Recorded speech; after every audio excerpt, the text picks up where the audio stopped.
la seule condition que j'ai donnée à de Sagana, c'est d'exiger sa sénégalité. On ne peut pas venir en équipe nationale et se considérer comme là où il est à New York, de Sagana coach à New York, venir au Sénégal exiger les mêmes conditions. On ne peut pas s'attendre à avoir les mêmes conditions. Donc quand il va quitter New York, il faut qu'il enlève sa veste d'entrée de New York pour venir endosser son blouson de sélection du Sénégal. Ce sont des réalités différentes. Nous avons des avancées notoires dans l'organisation, l'organisation des voyages, dans les primes, beaucoup d'avancées, mais il y a encore des choses à améliorer. Donc, de Sagana, première condition, accepter notre feuille de route, accepter nos conditions sénégalaises. Je pense que j'ai frappé à la bonne porte parce que j'ai eu une écoute très attentive de Sagana.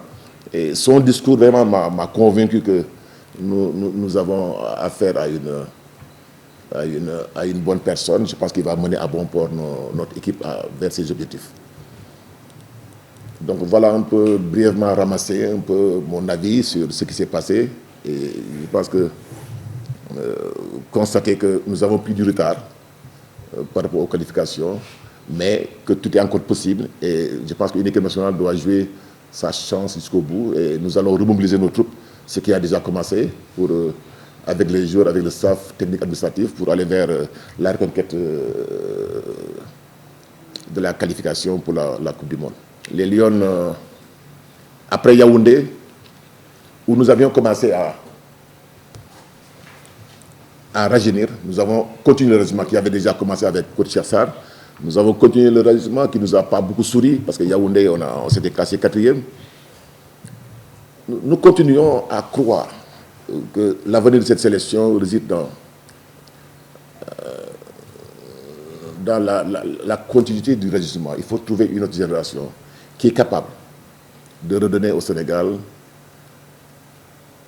son blason. Et c'est pour ça que cette année où il n'y a pas de compétition, je remercie la fédération qui a accepté de financer un camp d'été.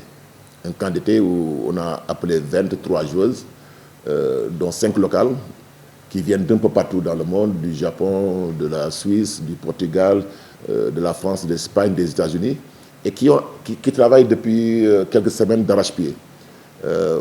Pour que l'année prochaine, qu'on puisse vraiment être dans un bon tempo pour avoir une équipe compétitive.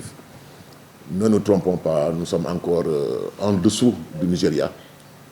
Mais nous avons beaucoup travaillé pour les années à venir, essayer de recoller au peloton et de reprendre notre place dans les années 2025. C'est trop tôt pour espérer reconquérir un titre africain. Donnons la chance à nos jeunes, soyons patients et travaillons beaucoup. Pour moi, la solution de la performance, c'est patience et beaucoup travailler. Mais si on parle plus qu'on ne travaille, on n'a aucune chance de revenir à notre place. Donc, merci à la fédération qui nous a permis d'avoir 23 joueurs à notre disposition. Et depuis quelque temps, on travaille bien, on est en regroupement dans un hôtel de la place, et ça se passe bien.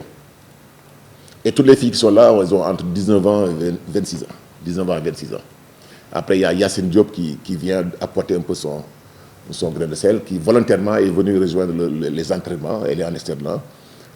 Donc, je lui tire le chapeau.